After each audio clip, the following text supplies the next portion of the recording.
Bonsoir et bienvenue à tous. Alors que la rentrée scolaire approche à grands pas, c'est déjà le stress dans les ménages, dans les familles. Inscrire les enfants à l'école, acheter des fournitures scolaires, faire coudre ou acheter des uniformes scolaires, faire des provisions pour préparer le moment venu, les gamelles pour les enfants. Et là, c'est une autre paire de manches au regard de la flambée des prix sur les marchés. Tout est cher et les parents n'ont pas de choix. Les économistes expliquent que la vie chère est en grande partie due au mauvais état des routes, les bassins de production étant enclavés. Après, il faut également réfléchir sur comment gérer les interminables bouchons qui se créent sur nos routes tous les jours, rendant périlleux le voyage sur le chemin de l'école. Et ce n'est pas cette année que ça commence. Ce manège a lieu tous les ans, ce stress revient tous les ans à l'approche de la rentrée scolaire et certains hommes politiques soutiennent que ça dure depuis 43 ans. Sur la même lancée, ils promettent que c'est la dernière année de calvaire, car après le 12 octobre, la situation sera meilleure. Après le 12 octobre, disent-ils, le panier de la ménagère sera plus fourni. Après le 12 octobre, on n'attendra plus que les nids d'éléphants se forment sur les routes pour entamer les travaux de réhabilitation. Après le 12 octobre, on ne fera plus le trajet Douala-Bafoussam en 14-15 heures. Après le 12 octobre, on ne mettra plus 4 heures de temps pour aller de Akwa à la Dibamba pour les automobilistes qui font le trajet Douala-Yaoundé. Mais comment vont-ils s'y prendre? Comment vont-ils s'y prendre pour réussir là où le RDPC, selon eux, a échoué? Quelles sont leurs solutions face aux problèmes d'insécurité, de la vie chère, des embouteillages, du développement de façon globale? Nous donnons la parole ce soir à un prétendant au fauteuil présidentiel. Notre invité est candidat à l'élection présidentielle du 12 octobre prochain. Candidat présenté par le PAL, le Parti de l'Alliance libérale, présidé par Célestin Bedzigui. Caxton Atekisita, bonsoir et bienvenue. Merci beaucoup. Bonsoir et bonsoir à tout le monde qui nous regarde à ce moment. Merci de m'avoir invité. Merci d'avoir accepté de venir échanger avec nous dans le cadre de cette émission La Vérité en face sur Equinox Télévision. Pour mener cet entretien, nous sommes avec Babila Jonathan. Good evening. Bonsoir Duval. Good evening, dear viewers. Thank you for joining us in this edition of La Vérité en face. Tonight, we are scanning through one of the presidential candidates for the October 12, 2025 presidential election in Cameroon is proposing to solve the multiple socio-economic and security problems affecting the nation, including the poor and precarious living conditions of Cameroonians, hardship, poverty, misery, dilapidated infrastructures all over the territory, and of course security problems in the far north, in the Damawa, in the east, in the northwest, in the southwest, and all over the national territory. We are looking at what he's proposing to solve these problems, which have been highlighted by opposition leaders to indicate that the CPDM regime that has been in power for more than 43 years now has failed to solve these problems. And our guest, of course, is Ateki Seta-Caxton. He's the presidential candidate of the Liberal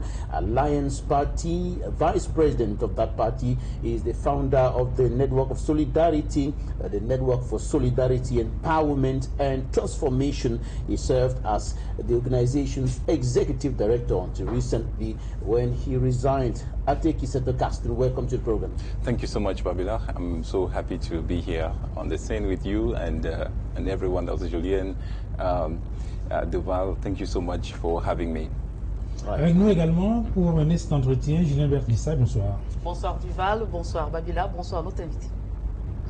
Ateki Seta-Caxton, bonsoir une fois de plus et bienvenue sur le plateau de La Vérité en face. Merci madame, merci beaucoup. Qui est Ateki Seta-Caxton, ce jeune Camerounais qui nourrit le rêve de présider aux destinées de millions de Camerounais pour les 7 prochaines années si jamais il est élu au soir du 12 octobre prochain? Donc, je suis Ateki Seta-Caxton, je suis né à Bengui, le 26 janvier 1986.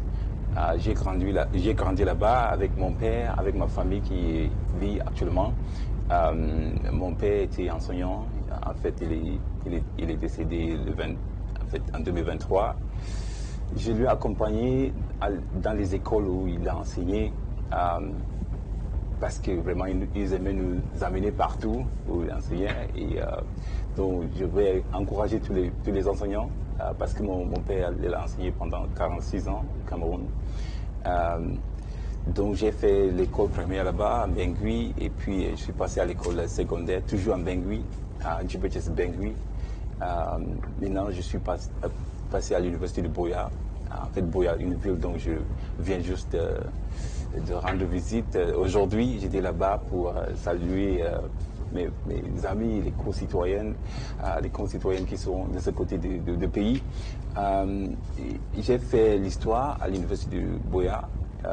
Et puis, je suis parti à Yaoundé, faire l'IRIC, l'Institut des relations internationales du Cameroun, où j'ai eu un master en relations internationales. Et puis, actuellement, je complète mon doctorat en économie politique. Donc, de côté professionnel, j'ai commencé vraiment mon travail avec les femmes, parce que nous avons eu l'opportunité de travailler avec, j'ai eu l'opportunité de travailler avec Women in Alternative Actions. C'est une organisation de la société civile qui militait pour les droits de la femme au Cameroun. Nous avons réformé les lois, nous avons proposé d'autres mesures pour améliorer la situation de la femme au Cameroun. Et puis, j'ai créé New CETA, Network for Solidarity, Empowerment and Transformation for All. C'est une organisation qui a beaucoup œuvré pour autonomiser la jeunesse au Cameroun, mais aussi travailler avec les institutions locales pour renforcer les capacités, pour rendre service aux populations. Ce qui nous a amené à développer des programmes de formation à l'instar de REPAIR. REPAIR, c'est Rebuilding Peace Through Actions with Inclusive Reach. C'est en français reconstruire la paix par les actions inclusives répandues.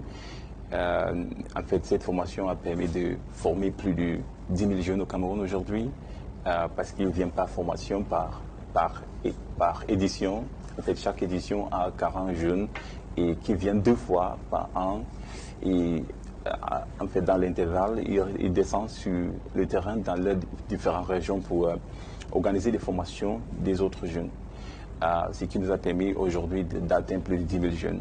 À travers cette formation, nous avons eu l'opportunité d'accompagner les communes. En fait, nous avons accompagné plus de 22 communes dans 6 régions au Cameroun.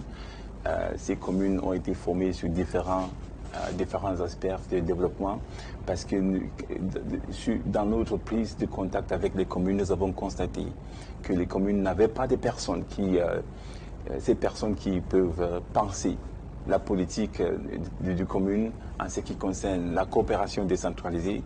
Pourtant, c'est une forme de coopération qui permet aux communes de combler les vides financiers, des ressources financières.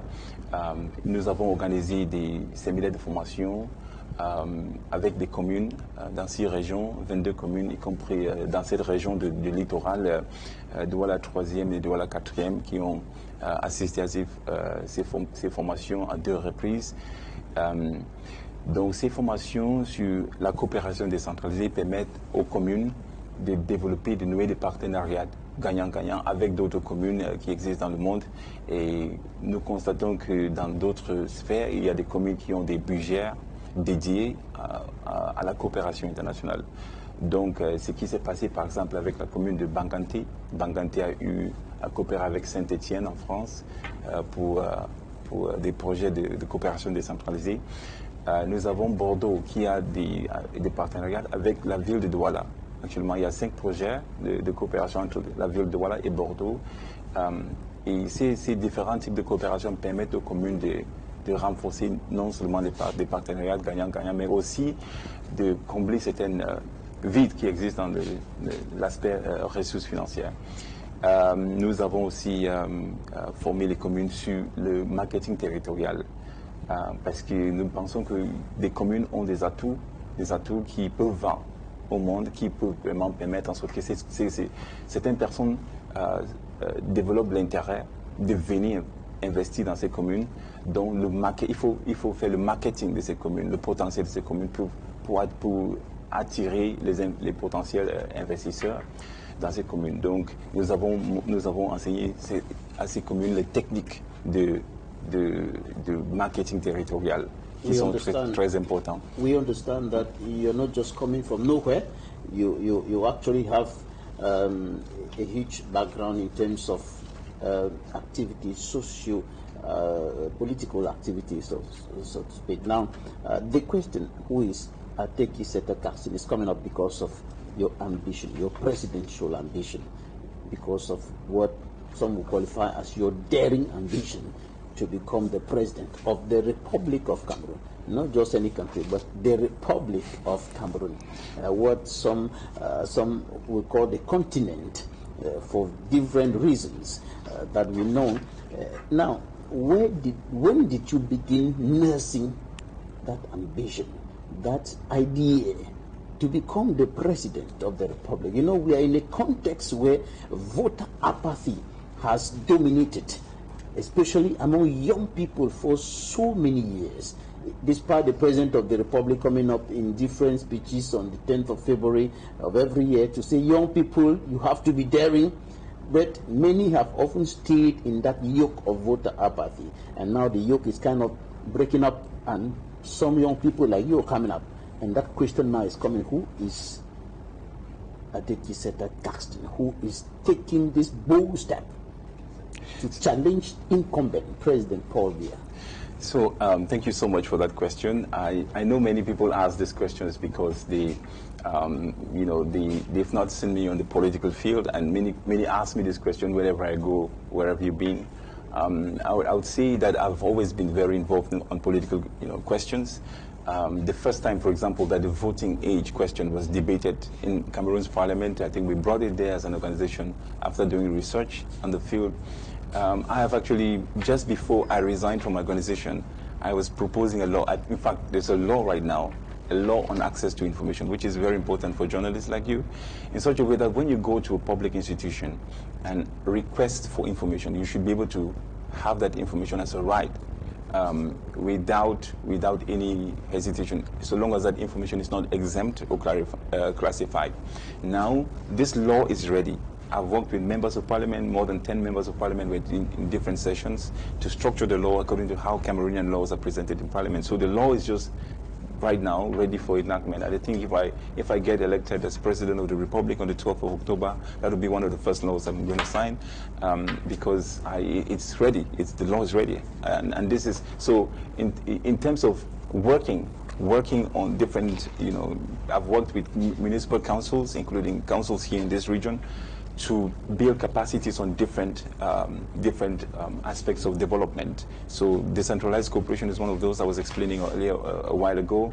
You also have issues that have to do with territorial marketing and innovation, because sometimes what you find with our young people is that they come to the cities of Yaoundé and Douala, which have more opportunities, but councils even in local areas can develop programs that help young people right there to build entrepreneurial capacity and develop successful businesses. And so we enable councils to think about how they can develop innovation, promote innovation at the local level through using even ISO 56000 standards to help them get young people or even entrepreneurs to just be able to get to develop their village, their businesses in those localities, and accompany these young entrepreneurs. Now, in terms of you hinted the question of youth, because I think sometimes we have, we are afraid to see young people stepping into spaces like this, because it is unusual. I mean, to see that someone like me who is less than 40 is trying to be president of Cameroon, people start asking, how can this be? But I can tell you, today, young people are underrepresented in our government. If you look at the average age of leadership and governance, I mean, in Cameroon, it's about 65 plus or so. So young people seem to be, their voice is absent. And when we come out to present ourselves on a very important platform like this, people start questioning us. They question us not because we are not competent. They question us because we have not been seen. People like my kind have not been seen on the field, and I think it is something that needs to change. And so this has even led to the whole thing where we have many elderly people saying that they're young in spirit or they're youth in spirit. I've always known youth to be a biological phenomenon, not a spiritual one. So when somebody says they're youth in spirit, I don't think that is bad, if that means that you know, they're open-minded, they want to explore, they're energetic, they can actually welcome different opinions. But if youth in spirit means appropriation of the places that young people ought to occupy, then that spirit, there is something wrong with it.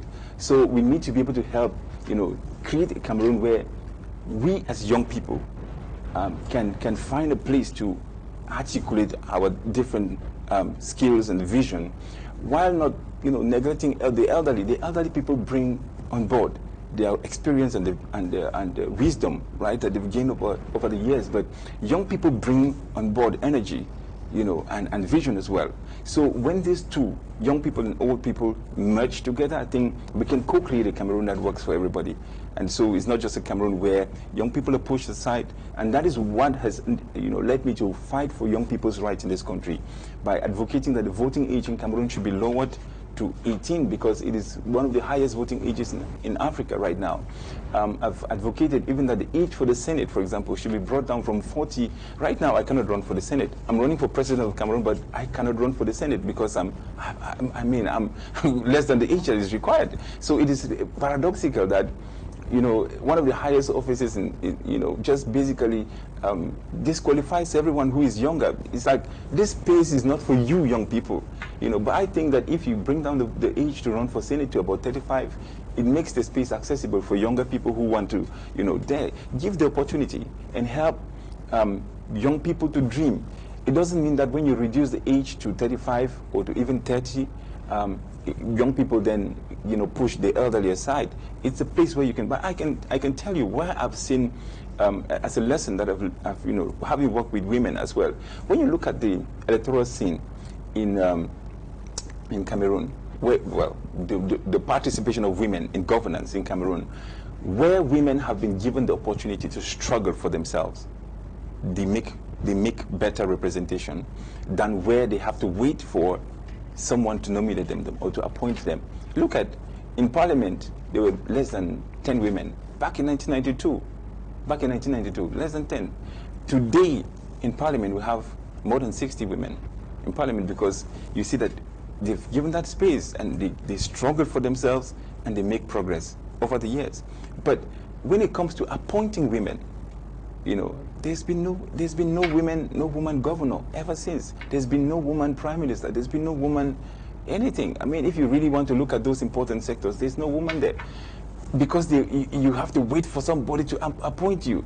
So we are saying that, like, what has been done for women, give young people the chance to fight for themselves. Because if we have to wait to be appointed by the elderly, we have to wait for a long time, and we don't have time to wait. Young people today want to contribute to national development.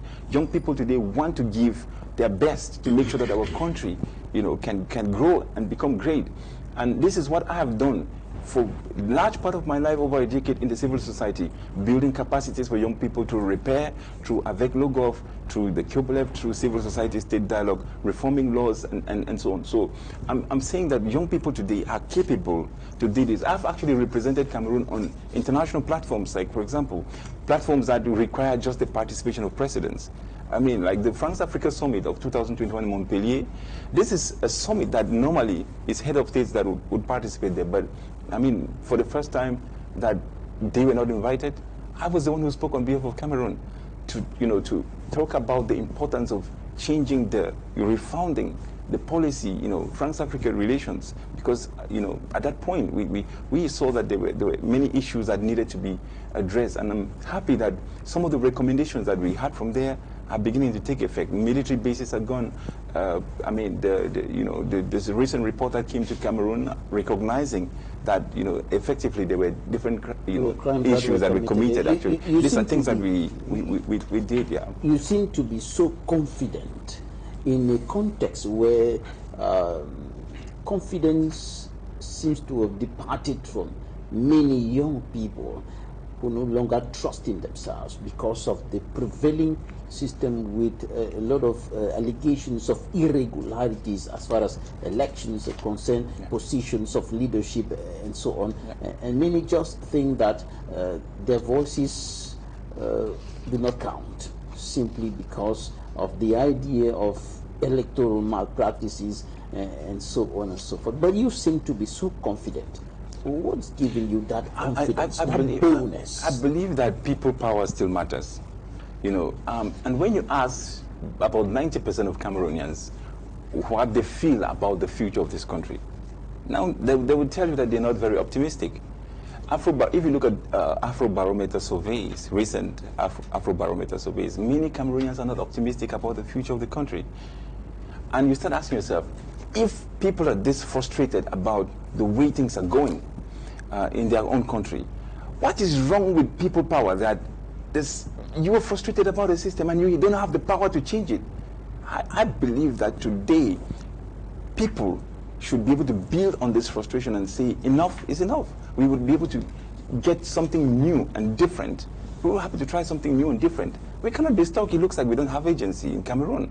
I believe that people have agency, and it is on that agency that I count on, because I think that today, you know, our elections should mean something.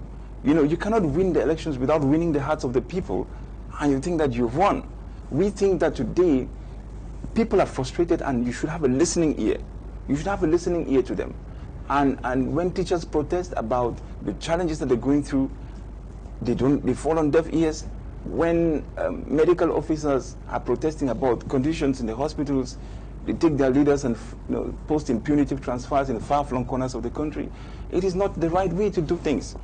I believe that we have to have a listening ear, and if the listening ear is given to people, you would hear people echoing cries, people saying that things are not going. Prices are, even in your introduction you mentioned it, prices are on the rise. I mean, we have the school year that is going to resume in 2 weeks, and many parents are worried today about where they're going to get school fees. This is not something that citizens should be going through every year. This is a very stressful thing, and some people have challenges, medical challenges, because of situations like this. So people, I mean, sometimes you ask yourself, how would people be this frustrated and be unable to change their situation? I mean, you question, like you said, do elections even matter? You know, are our elections not just a way of fabricating consent and where people vote but they don't choose? This is something that we need to be able to interrogate. And for me, I think that the important questions around our electoral system that ought to be reformed. We are going to the election with a flawed system, but we know that one of the first principal measures, like you'd find in my vision, is to reform the electoral system, to make sure that it can be reflective of the will of the people, which is the fundamental aspect. I mean, you see, the will of the people is the basis of the authority of government. And so if this will is constantly violated, constantly trumped, then how do you expect people who are the sovereign masters of their nation, how do you expect them to be able to evolve to their potential? How do you expect Cameroonians to rise to we say we're a great nation, but how do you expect Cameroon, le continent, how do you expect it to rise to its potential when constantly the people are, crushed down, protests are quashed, everybody, lives in fear?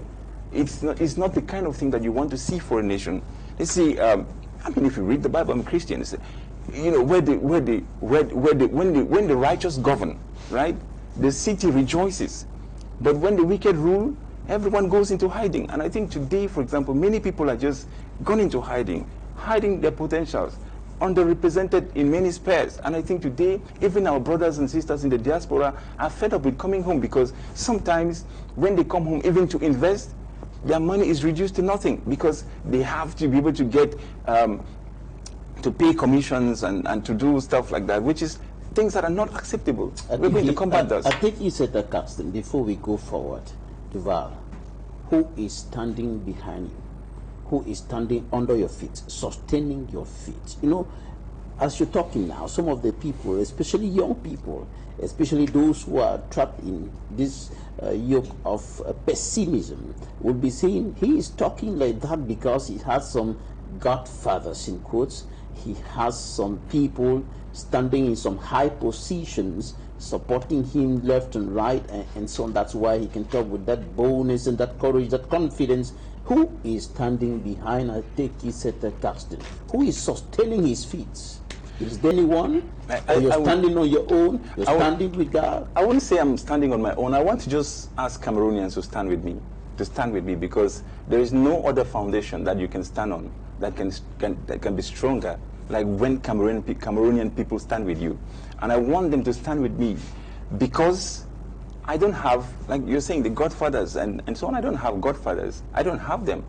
I just came into this race because I believe that it is possible to change the destiny of our country. I believe that it is possible that we move things in another direction.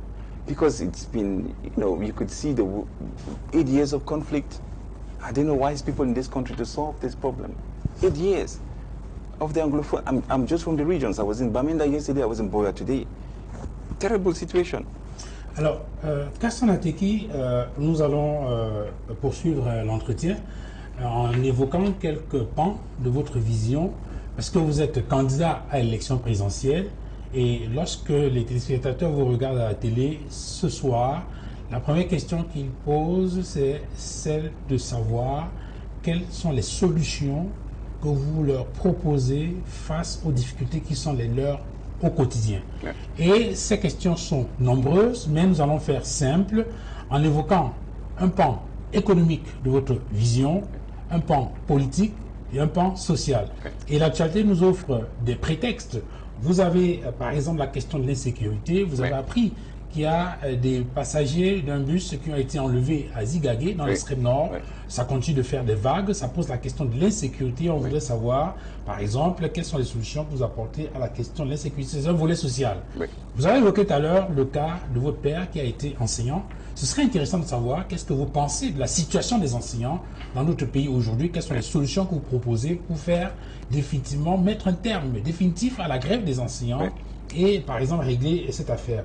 Sur le plan économique, il y a la question de la vie chère, on en a parlé, on est à la veille de la rentrée scolaire, c'est le stress dans les familles, qu'est-ce qu'on fait? Il y a la question des routes, les embouteillages sorties est et ouest de la ville de Loire, c'est vrai que là c'est l'aspect économique, mais il y a également l'aspect politique lié par exemple à la question anglophone. Vous sortez du nord-ouest, c'est votre région natale, je suppose qu'il y a un certain nombre de commodités entre guillemets que vous avez dû mettre en mouvement pour pouvoir, n'est-ce pas, réaliser tout ce que vous avez fait. Mais avant d'entrer donc de façon thématique dans l'analyse de cette vision, je voudrais qu'on évacue rapidement le premier aspect en rapport avec votre parcours. Alors, lorsqu'on regarde, on voit que vous avez fait, vous avez dit que vous avez préparé un PhD en économie politique. Vous êtes expert en évaluation des projets, vous faites des recherches sur l'ethnographie, vous êtes analyste politique, vous avez fait des études à l'IRIC en 2023, vous l'avez dit, et vous avez étudié l'histoire et l'archéologie à UBI, à l'université de Boya en 2007, après avoir obtenu un DCE Advanced Level en 5 papers au DPHS de Bengui, History, économie, géographie, philosophie, religieuse, etc., etc. Dites-nous, quand vous étiez plus jeune, quel était votre rêve? Votre métier de rêve, c'était quoi?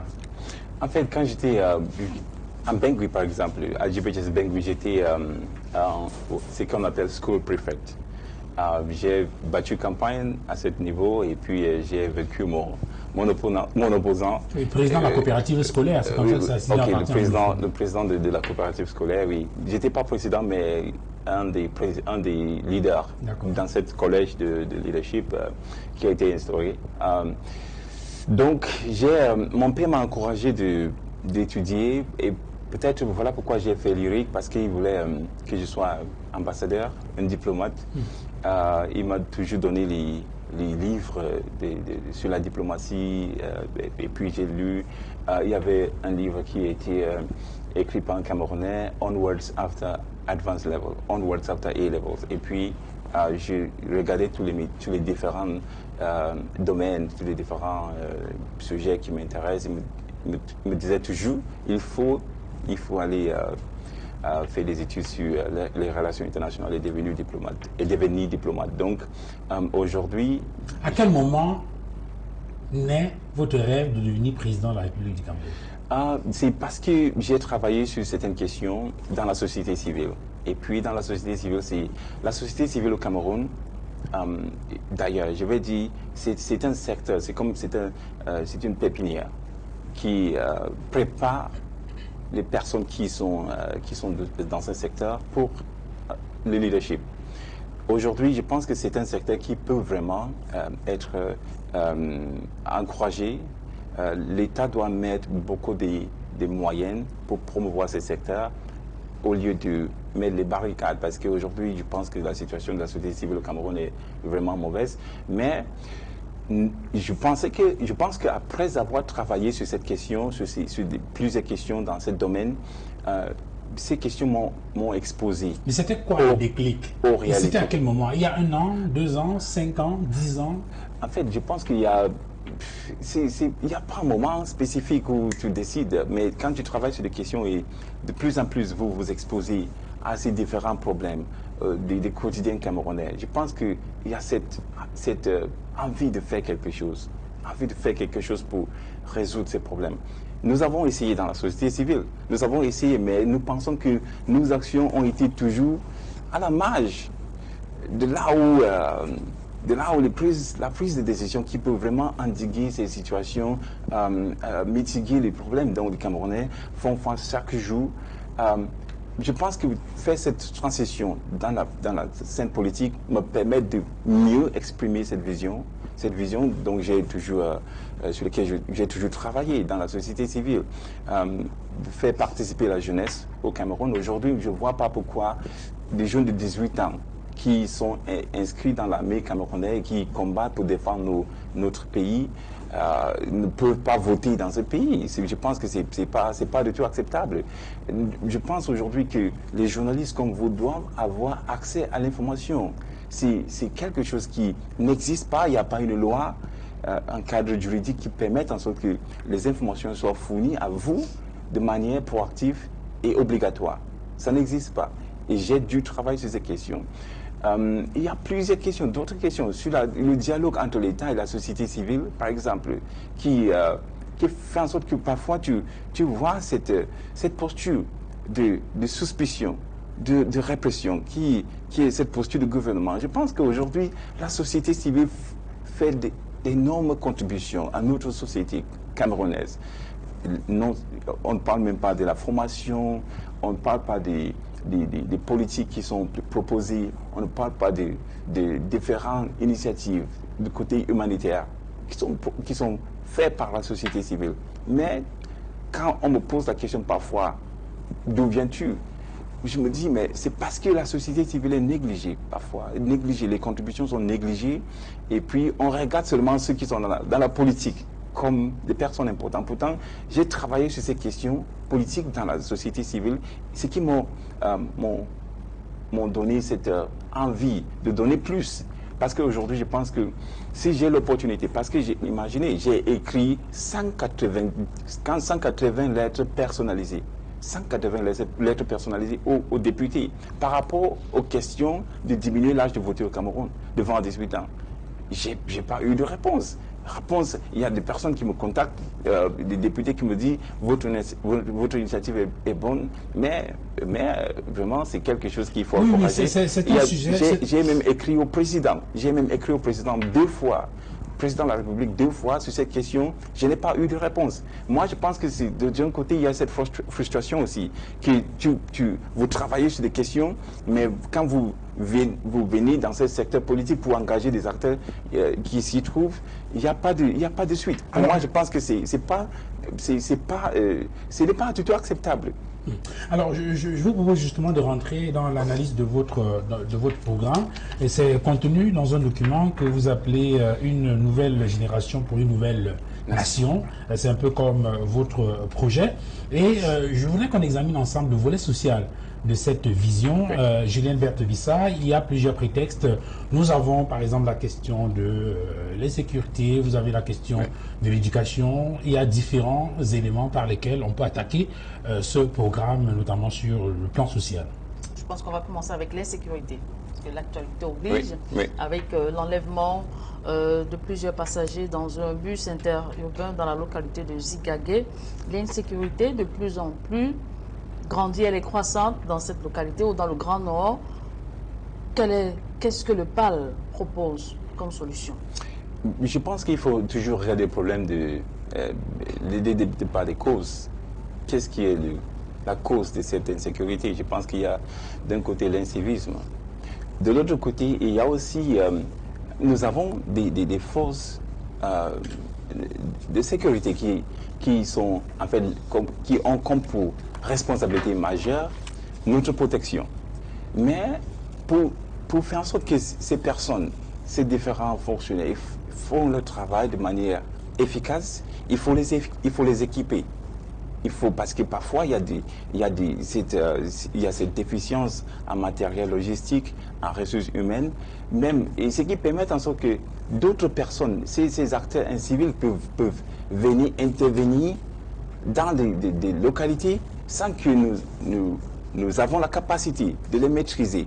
Je pense que c'est une question aussi structurelle, c'est une question de notre capacité, de renforcer notre capacité à veiller sur la protection des citoyennes en fournissant des matériels logistiques à nos militaires qui les permettra ces matériels les permettront de veiller davantage sur la sécurité. Vous pensez que l'armée camerounaise n'en a pas?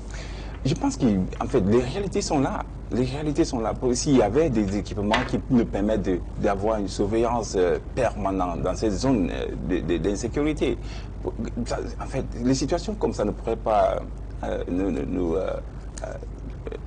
nous arriver. Je pense qu'aujourd'hui, il faut les équiper avec des équipements modernes qui permettent une surveillance qui est plus efficace qu'actuellement. Deuxième chose, c'est vraiment cet aspect d'incivisme dont je parlais tout à l'heure. L'incivisme, c'est les Camerounais qui pensent qu'ils peuvent revendiquer certaines choses par des voies qui ne sont pas des voies normales, des voies qui sont des voies acceptables. Et puis kidnapper les enfants des concitoyennes pour demander des rançons, je pense que c'est quelque chose qui doit être puni sévèrement par la loi. Puni sévèrement. Et les détracteurs, je dis, ceux qui sont responsables pour ces actes doivent être condamnés. Et ce n'est pas des choses acceptables que nous allons laisser continuer parce que vous avez vu, c'est un aspect de cet échec dont nous condamnons de ce gouvernement. Pendant 40 ans, aujourd'hui, nous avons des citoyennes qui sont dans l'insécurité qu'on ne peut même pas décrire. Et puis, moi, je pense que les Camerounais ne doivent pas continuer à subir ce type d'expériences dans nos villes, dans nos localités. Ce n'est pas seulement ce qui s'est passé au nord, mais aussi dans les zones anglophones. Et moi, je viens juste de faire une tournée là-bas et je constate la difficulté. Ça existe. Et moi, je pense qu'aujourd'hui, il faut vraiment que nous développons des politiques qui répondent aux besoins des populations au Cameroun. Et si on ne le fait pas, il y aura toujours cette frange-là qui va choisir les chemins qui ne sont pas les chemins que nous aimons. Mais Kassan Ateki, lorsque vous posez le diagnostic, vous insistez notamment sur l'incivisme, vous parlez de l'insuffisance du matériel mobilisé pour l'armée. Est-ce que ce diagnostic n'est pas insuffisant, pour ne pas dire biaisé? Vous vous souvenez que Mara Famidouaya, qui a été ministre de l'administration territoriale, en tout cas qui a occupé des fonctions importantes au sein du gouvernement, dans une lettre, il y a plusieurs années aujourd'hui, indiquait que la principale cause de l'insécurité entretenue par Boko Haram dans l'extrême nord, c'est la misère et la pauvreté.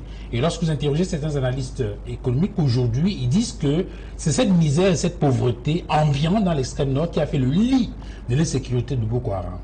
Non, je pense que, en fait, la pauvreté, il y a d'autres personnes aussi qui sont pauvres, mais je pense qu'il y a des personnes avec des valeurs qui sont pauvres. Moi, je pense aux mamans qui sont au village, qui sont très pauvres, mais ces mamans ne sont pas des criminels. Ces personnes qui sont là, pauvres, mais qui ne choisissent pas le chemin d'incivisme, je pense que c'est une insulte. Pour dire que la pauvreté, c'est la cause principale aux personnes en fait, pour ceux qui n'ont pas choisi ce chemin, je pense que c'est pas juste. La pauvreté est là, il faut essayer de faire quelque chose. Au Cameroun aujourd'hui, il y a plus de, je crois, c'est presque 40% de notre population qui vit en deçà de seuil de pauvreté. Et ça ne fait qu'augmenter chaque jour. The problem here is that in the northern part of the country, some of the young people who are recruited by Boko Haram, they would not have been recruited if they had something doing. That's the idea. If they were occupied with a job, if they had a good job, they had a good pay, they will not be seduced by Boko Haram. That's the problem. Many of them are seduced because of their situation of chronic poverty, hardship, And so when the terrorists come with some few banknotes, they are quickly seduced, and we have phenomenons of suicide bombers that has practically reduced, disappeared. But we still have people, young people, who may fall into that trap of being recruited by terrorists. I think when you think about the situation, especially for suicide bombers, you would think that it is not really about. There could be many factors, among which is poverty, but I think about ideological causes as well, where people believe in certain things and they have been instructed. They have been. It's a doctrinal thing that they say you have to do this, and then you do this, and this is what you get, even when you destroy your life. So this ideological thing also needs to be tackled. People also want rewards, like you're saying. You get transactions and they can join Boko Haram for a time to make quick cash. There are people who want to do it because they just want to have that strong man. When they see somebody like, like the leader of the Jama'atu Ahli Sunnah leader Awati wal Jihad. This is Boko Haram. If they see somebody like him, Abubakar Shakau, and they see like this a strong man, and then he's this kind of person that young people are looking up to. They want to be strong men in their villages and feared. These kind of things also motivate, and you want to not, there are different kinds of. It's a multifaceted kind of thing. But poverty, I would say yes, it's a cause, but it's not really the main cause for why people would choose the ways that they choose. There are ideological relations to it. There are even just maybe ego relations to it. But then, one of the things that we need to do is to be able to make sure that the extreme north zones, which compared to the southern zones, they have some of the worst socio-demographic indicators in the country when it comes to levels of education, levels of of employment, and all of this. The standard of life or the standard of living in these regions. I've been there myself. I've been to different areas in this zone, and I could tell you that once you see how challenging it can be for people just to be able to have access to drinking water, basic necessities like that, it's difficult. So I think that we have to transform this zone, and one of the things that we're proposing as an economic reform is to make sure that in some of these zones we try as much as possible to move away from this policy, the policy of import substitution, because it kind of focuses on a narrow market, into that where we kind of integrate in global value chains, where we have comparative advantage. So if you think about the extreme north, for example, they have Sode cotton, which is cotton. Does well in this zone, and so in order to make us a very great producer of cotton, we have to enlarge. We have to pass to large-scale production that can permit for people to be able to get, recruit young people in this zone who are lured by Boko Haram, paid meager sums of 50,000 francs to come and lose their lives and so on. So we have to pass to these large-scale kind of projects that recruit large quantities or large numbers of laborers to be able to work and make money for themselves. If we don't create these opportunities that help to get many young people who are out there today, many of them out there without jobs. But we want to kind of pass through this model where we can get, not just limit ourselves to a local market, but also to get access to international markets. I will tell you, for example, brasseries that fabricates beer in Cameroon, and the substance that is used to make beer is maize. But we still import maize from Ukraine. Last year, Cameroon imported more than 39,000 tons of maize from Ukraine, from Russia, from Argentina, to be able to fabricate animal feed, beer. Does it mean that there are not enough maize cultivators in this country? Why can't we pass to large-scale, kind of production that can permit not only for guarantees that people, in fact, regular buyers like brasseries who need these products on a constant basis. The problem is not that they cannot buy. The problem is that if they ask Cameroonians to supply them, there is nobody who can supply. Right. So it's important that we get to pass to large-scale production that helps to get large numbers of people working in fields like that, and the state is ready to do it. It was just one aspect of my economic proposal, which I was trying to highlight. Yeah. We'll certainly come back to that in greater details. But to finish with the security aspect, because we have the northwest and southwest regions with its own security problems there, which is different from what is happening in the far north region, because in the far north region is an external enemy, even though they are internal enemies as well. But in the northwest and southwest we have is specifically an internal problem. Now in the far north region of the country, there is the problem of the porous borders between Cameroon and Nigeria, a very long borderline, but which is very porous. What are you going to do about that? Yeah, I mean, you know, for most countries, I wouldn't say that we're going to build a wall like it's done elsewhere, because it's going to be very costly operation. And I think that the best way is to help citizens to feel secure. We focus on military security and you know, focusing on providing the military with all kinds of equipment. That is one thing that is important. But there is also the other element, which is human security. When you only provide military security and humans are not secured, you know, where they have these vulnerabilities I just mentioned, it becomes very difficult. So I think that the best way to secure our walls is to make sure that everybody is secured.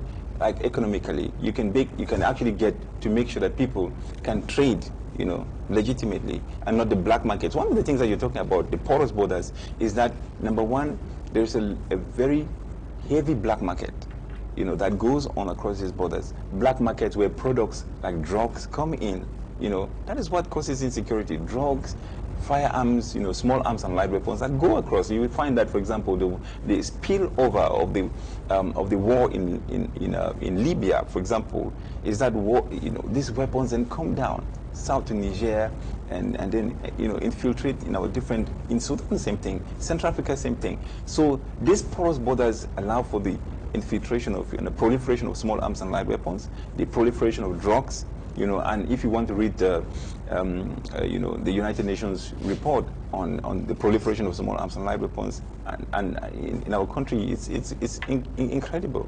Alors, you know, Monsieur Ateki, avant d'aborder un autre pan, l'éducation, je voudrais qu'on termine avec cet aspect. Dans le Grand Nord, à côté de l'insécurité grandissante, il y a les inondations. Oui. Et nous sommes en pleine saison de pluie. Oui.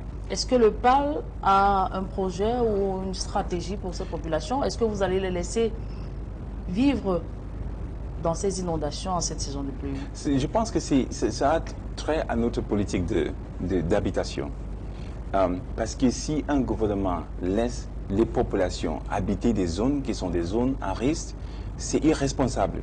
C'est irresponsable. Nous avons chaque année des habitants dans ces zones, dans certaines zones qui devront être les zones qui ne sont pas habitées par des personnes. On laisse les constructions. C'est la même chose, même dans nos villes ici. Il y a Yaoundé, vous avez vu ce qui s'est passé à Bankolo. C'est différent, cette inondation qui a fait en sorte que beaucoup de personnes ont perdu leur vie. C'est une politique d'habitation qui permet en sorte que les personnes n'habitent pas les zones à risque. Ça commence par là. Et il faut renforcer cette politique. C'est parce qu'à la fin, quand ces inondations viennent, c'est tout le monde en fait, des villages, des milliers de personnes qui se déplacent. Moi, je pense que il faut renforcer la politique d'habitation. Mais aussi, il y a des projets qui sont destinés à ces zones qui n'ont pas été réalisés. Il y a une digue qui devait être construite pour empêcher les eaux, parce que dans les saisons pluvieuses, il y a des rivières qui je sais pas comment on dit ça, qui overflow their banks in the rainy season. Qui débordent les lits, oui. Maintenant, ce qui fait en sorte que parfois ces zones sont inondées par des rivières. C'est un phénomène naturel. Vous voyez, moi je pense qu'aujourd'hui, il faut développer une politique qui permette en sorte que les populations camerounaises n'habitent pas des zones à risque, pour permettre en sorte que ils peuvent être, on peut endiguer ce type de problème. Et maintenant, s'il y a des problèmes structurels, comme la construction de ces digues dans ces zones, il faut compléter ces projets. Parce que ce sont des projets qui peuvent empêcher, en fait, qui peuvent endiguer ces problèmes qui sont récurrents chaque année pluvieuse, et surtout dans la saison pluvieuse, c'est des moments de peur pour ces familles qui habitent ces zones. Et je vais enchaîner pour dire que dans d'autres zones, oui, il y a aussi ce qui s'est passé, par exemple, à la falaise de Tchang. Oui, vous avez vu, là où toute une route est coupée, moi je ne pouvais pas passer par ces routes juste parce que ces routes étaient bloquées. Et on a dû emprunter une autre route pour venir à Douala. Mais je pense qu'aujourd'hui, il faut aussi voir ces différents types de constructions qui nous permettent de faire en sorte que nos infrastructures soient des infrastructures qui sont fiables, qui permettent en sorte que les gens peuvent aller et retourner dans leur village en paix. Alors, M. Ateki, on va aborder un autre pan, celui de l'éducation. Dans vos propos liminaires, vous avez dit tout à l'heure que votre papa était un enseignant. Enseignant, oui. Quand vous regardez l'enseignant aujourd'hui au Cameroun, quelle est l'analyse que vous faites? Juste pour dire quelque chose... Est-ce que la situation des enseignants vous satisfait? Non, pas du tout. Les enseignants au Cameroun aujourd'hui, vous avez vu dernièrement, ils ont créé des mouvements OTS. OTS, on a trop supporté. Qu'est-ce qu'ils ont supporté? Les enseignants ont supporté les salaires qui ne sont pas... En fait, il y a des arriérés salariales qui sont là. Et il y a même des conditions d'enseigner dans nos écoles qui sont vraiment difficiles. Les avancements qu'il devait avoir chaque année, mon père, je peux dire, mon père, il n'a pas eu des avancements pendant longtemps. Pourtant, ça devait normalement être les choses automatiques. Dans un système, en fait, nous avons les logiciels CGPS, par exemple, dans notre fonction publique, qui devaient normalement permettre que ces différents changements d'INIS soient des effets automatiques. Mais aujourd'hui, vous voyez des enseignants qui traînent chaque jour, ils viennent à Yaoundé pour suivre les dossiers, comme on dit, mais les dossiers qui n'aboutissent jamais.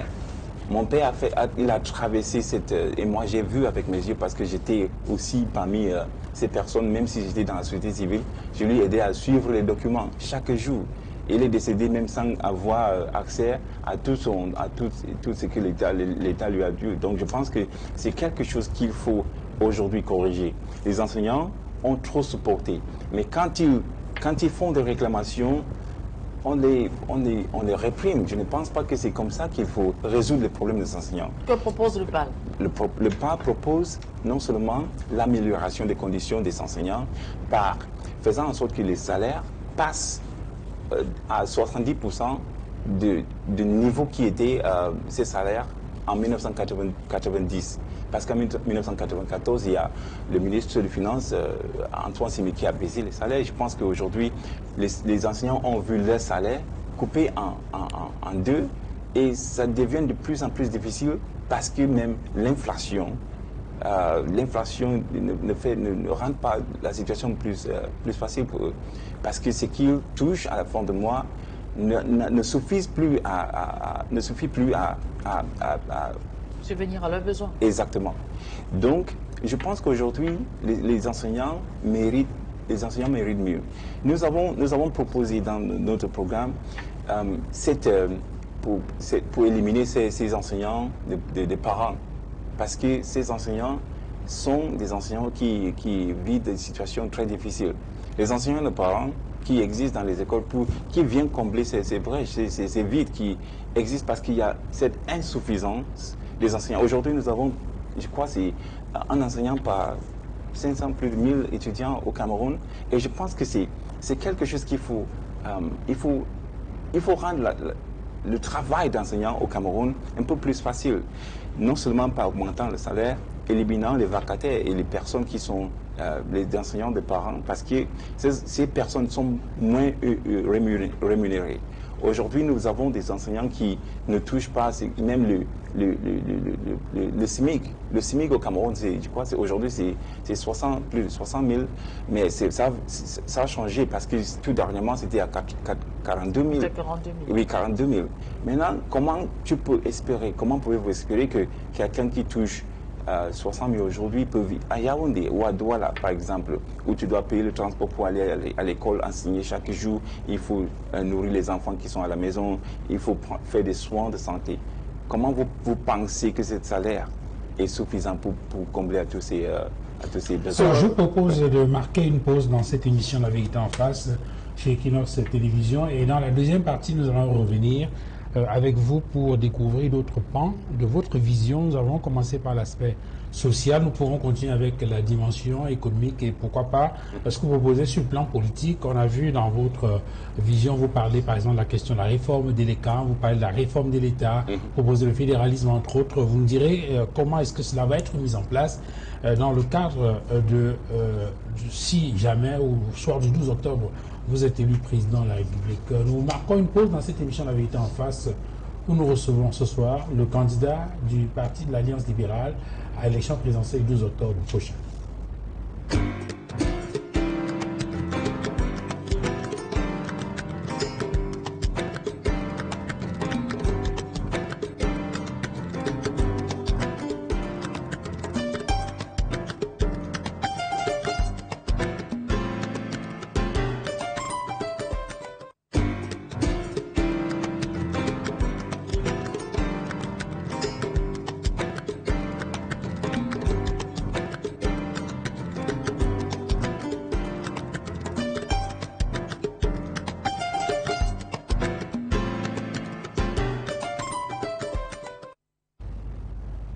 Retour sur le plateau de La Vérité en face, où nous recevons ce soir le candidat du Parti de l'Alliance libérale à l'élection présidentielle du 12 octobre prochain.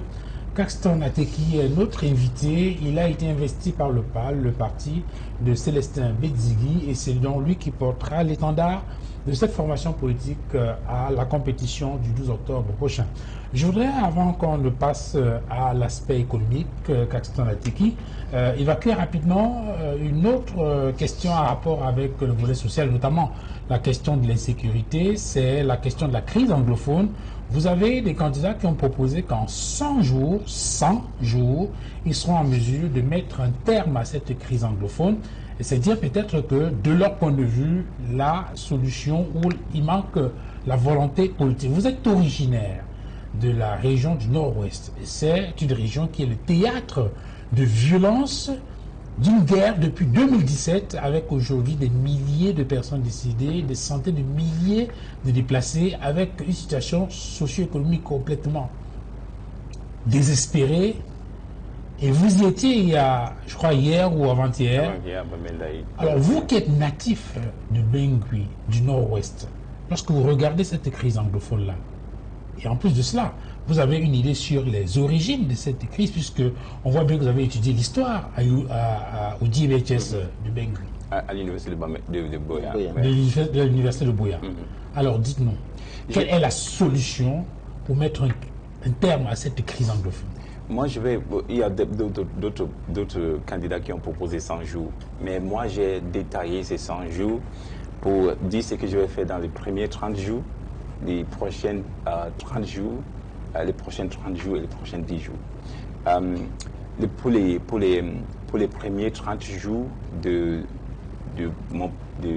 mon mandat, ce que je ferai par rapport à cette crise, c'est une reconnaissance officielle. Parce que nous avons eu des membres de ce gouvernement qui ont dit que la crise anglophone n'existe pas. Moi, je pense qu'aujourd'hui, pour que cette crise soit résolue de manière efficace, il faut accepter qu'elle existe. Reconnaissance officielle de cette crise. Première chose que je ferai. Deuxième chose que je ferai, c'est la libération de tous les prisonniers politiques qui sont dans les geôles actuellement. Je vais les libérer tous. Troisième chose, c'est de déclarer une journée nationale de deuil.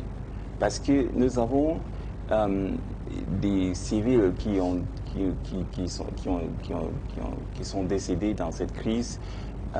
Il y a des soldats, il y a même des combattants de l'autre côté qui sont décédés. Je pense qu'aujourd'hui, ces personnes sont tous décédées parce qu'il y a des causes, je sais pas, on combat, il y a des opposés, c'est-à-dire quand il y a une guerre, il y a ce combat qui existe, mais chacun combat pour ses raisons. Mais je pense qu'aujourd'hui, il faut, pour réconcilier ce pays, reconnaître que ces personnes ne sont pas décédées pour rien.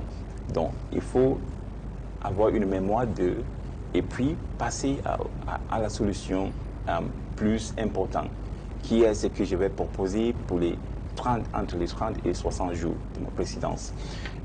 Pour les 30 et 60 jours de la présidence, ce que je ferai, c'est de convoquer une conférence nationale de réforme, de dialogue et de réforme. Cette conférence va aborder tous les sujets, y compris la forme de l'État, y compris les questions de fédéralisme, de décentralisation, un débat national sur ces thématiques. Parce que moi, je pense que ce qui s'est passé en 2019 par rapport au grand dialogue national, d'ailleurs, j'ai eu à faire des propositions à ce moment-là que je pense que c'était des propositions qui fâchent. Parce que j'ai eu une conférence avec d'autres acteurs de la société civile qui se trouvent dans cette ville. On a fait des propositions pour dire que si le dialogue national, le grand dialogue national doit réussir, il faut que le processus de ce dialogue soit comme les résultats. Mais le processus tel qu'on a vu n'était pas du tout, ça n'a pas permis en sorte que nous ayons des acteurs, en fait, parce qu'on ne peut pas résoudre une crise, une guerre, sans inviter ceux qui détiennent les armes pour le dialogue. Pour le dialogue, c'est pas possible. Maintenant, c'était pas ce qui s'est passé. Mais quand il y a ces réformes, comme l'adoption de code général sur la décentralisation, je pense que c'était pas une solution à la crise. C'est juste que la décentralisation au Cameroun, qui a été vraiment adoptée dans notre constitution de 1996, est bien dit que l'État camerounais est un État fédéral, est un État décentralisé. Mais cette décentralisation n'a pas été mise en marche. Donc quand on adopte une loi sur la décentralisation, ce n'est pas une solution à la crise. C'est juste faire ce que la Constitution a demandé, même si ça vient plus tard. Adopter une loi sur le bilinguisme, ce n'est pas la solution à la crise. C'est juste, en fait, le fait que notre Constitution dit que le Cameroun a 2 langues officielles. Mais il faut vraiment activer ça de manière officielle. Et moi, je pense qu'aujourd'hui, il faut des mesures plus importantes pour résoudre ces crises. Donc, le dialogue national va permettre en sorte que nous ayons des différentes propositions.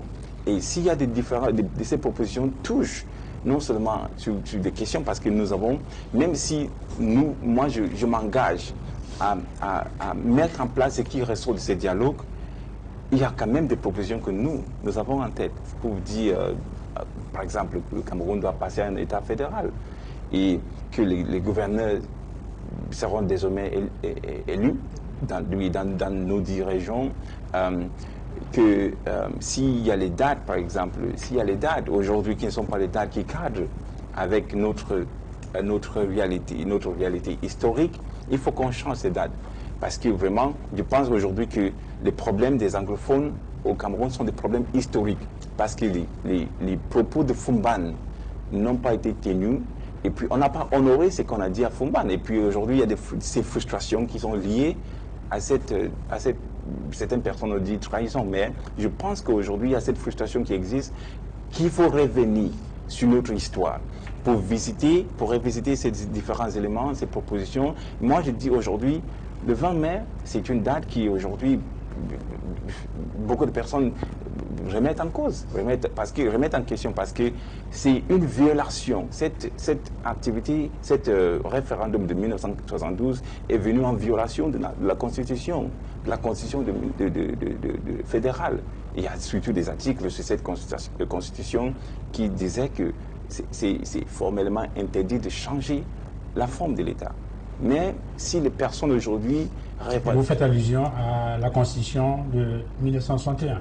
Oui. La Constitution fédérale, oui. Qui indiquait justement cette disposition. Exactement. Moi, je pense qu'il y a des frustrations historiques liées à ce problème.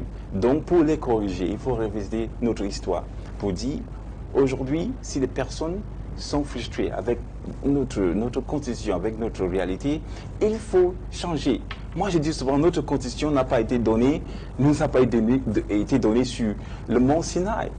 Vous voyez, c'est une constitution qui peut être modifiée pour bien représenter notre contexte. Ce serait quoi la nouvelle date de la fête nationale au Cameroun? Moi, je pense qu'aujourd'hui, il faut revenir à notre histoire. Si on dit le 1er octobre, c'est une date qui est plus importante au Cameroun.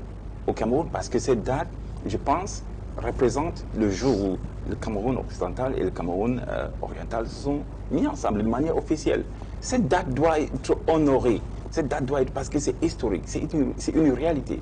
Mais aujourd'hui, si on fait en sorte que, comme si cette date n'a pas existé, ça crée des frustrations d'un côté de l'histoire. S'il faut même qu'on aille jusqu'à changer, même modifier le nom de Cameroun, d'ailleurs nous avons une proposition, on va modifier pour refléter notre histoire. Et ce sera quoi le nouveau nom? Moi, j'ai proposé la Grande République de Cameroun. La Grande République, parce que vous avez la Grande-Bretagne, par exemple, mais c'est un État qui a d'autres États. Et moi, je pense que ce système fédéral passera par la Grande République du Cameroun. So, I think you said, Carsten, you said that in the dialogue that you organized, the national conference, you discuss everything. But you mentioned the form of the state, federalism, decentralization, but you didn't mention what is the center of the problem in the northwest and southwest regions of the country today, and that is secession.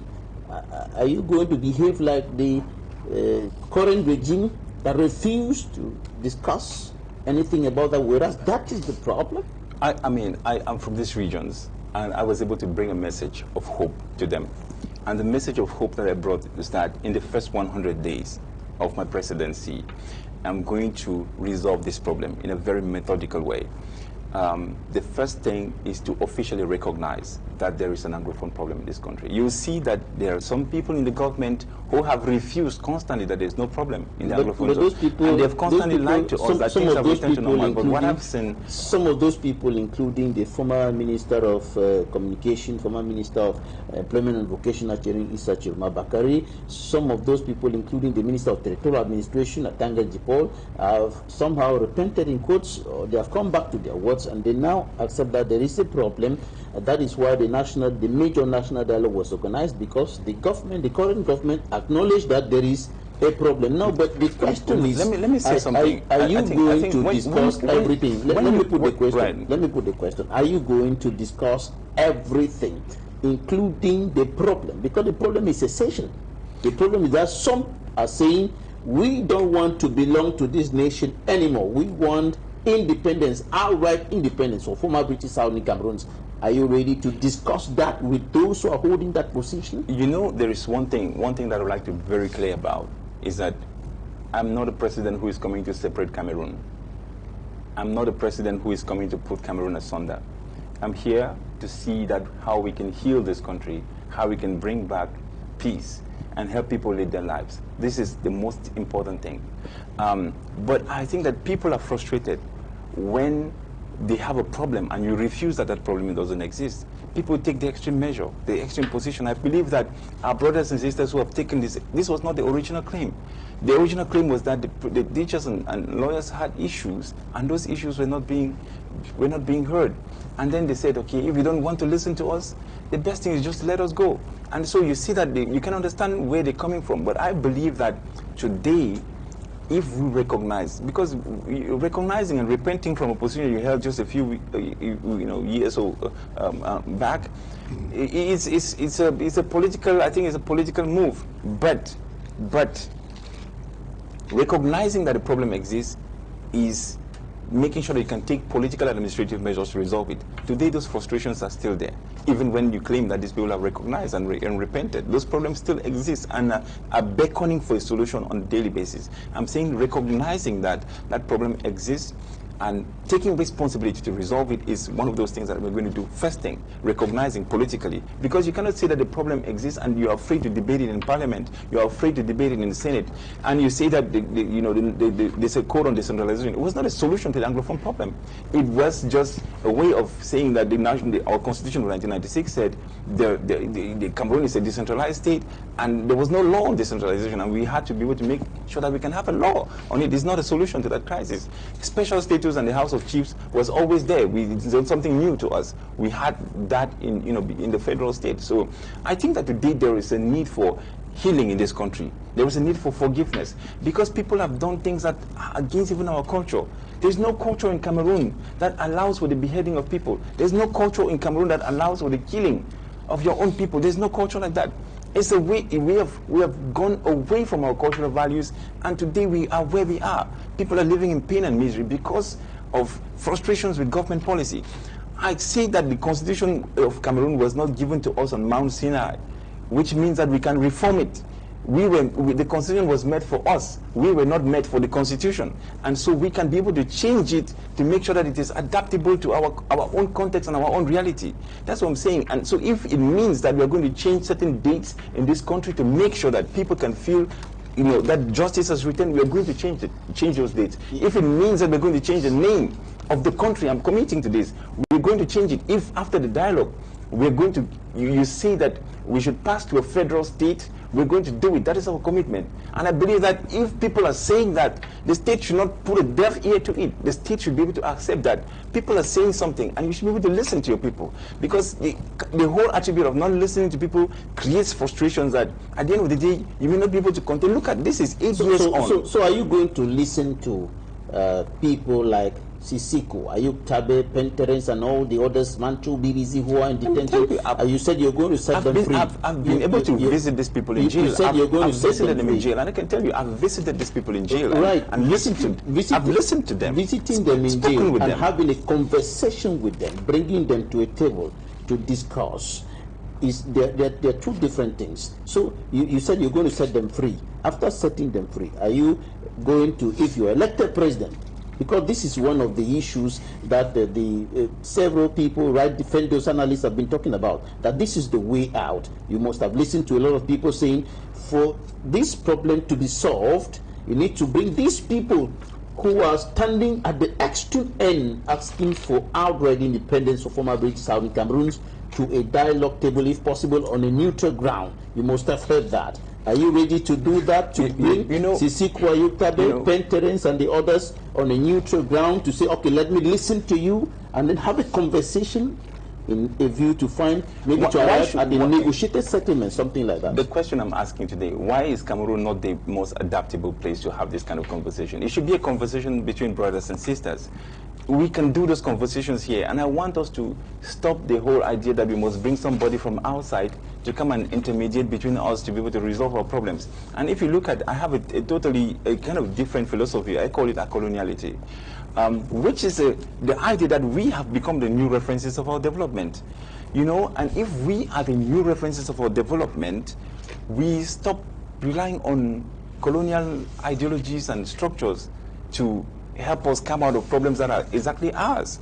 If we know that we are the new references of our development, there is a corresponding responsibility to develop some of the highest standards of human dignity that are associated with this to permit us meet this ambition.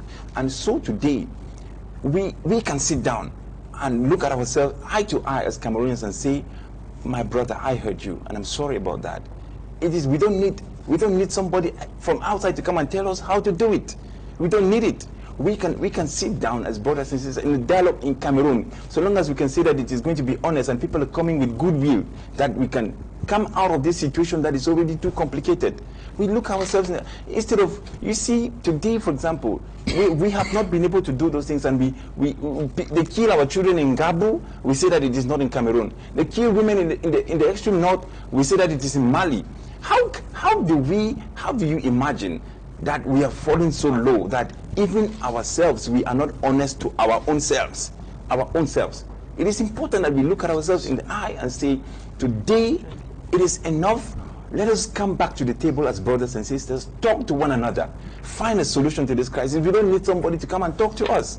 We want to dialogue and have this conversation amongst ourselves. It's going to be a difficult one, I know, because there are people who have really hurt one another. We have to ask for forgiveness. We have to ask for forgiveness, not from one another, but also to God, because for people who are fighting and killing citizens, it is not the right thing to do.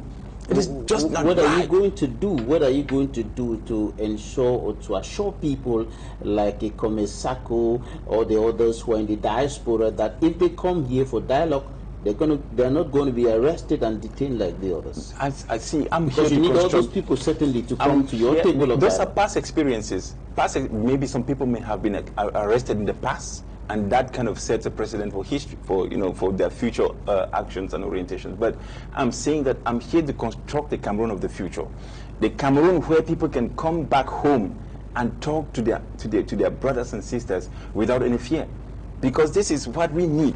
If we continue with these ways of the past, we're never going to live up to our potential as this country. So what I'm saying is that the Cameroon that we envision is a Cameroon which has a listening ear, where people are not this whole, it's a colonial thing, where the colonial state was this state where people are repressed, quashed. You can see that in the report of France. They quash people, they repress, and we have carried that same tendency and brought it in our current state where the state doesn't believe that they have to listen to people. They have to suppress, quash, crack down on them in such a way that the people don't have a voice anymore.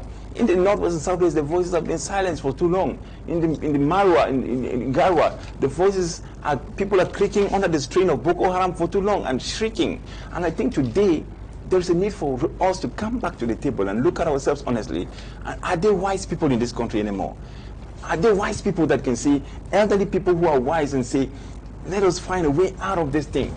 Are there wise people in this country anymore? If we say age is wisdom, are there old and wise people in this country that can say, let us come back to the table and talk to ourselves and come out of this thing? It is not benefiting anybody. It is not people dying every day. I believe that today, the most important thing to do is to be sincere. That any Cameroonian, brother and sister who is out there and who feels frustration about the country should no longer be afraid to come or express themselves. I have experiences, and if you permit me, I tell you one anecdote. When the national dialogue was happening, I organized a meeting here in Douala with a couple of friends. Maximilian Gombe, I'm sure you know her, Philippe Nanga. Those are friends that we worked in the civil society. We did a conference to say that what is happening in Yaoundé we didn't see that it was going to lead to a final solution to this thing. Because number one, we wanted an exclusive discussion on the Anglophone issue.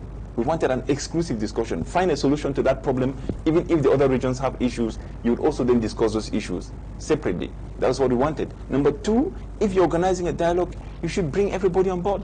You don't bring people that you like on board and you talk to them. Number three is that for a dialogue to be as successful, there is the need for sincerity. Look at some topics were banned from the dialogue. You cannot organize a dialogue and you ban certain topics from being discussed. How do you expect that you're going to reach an outcome? When we had a press conference and we did that, the next day I went to Kenya and I came back 3 days afterwards.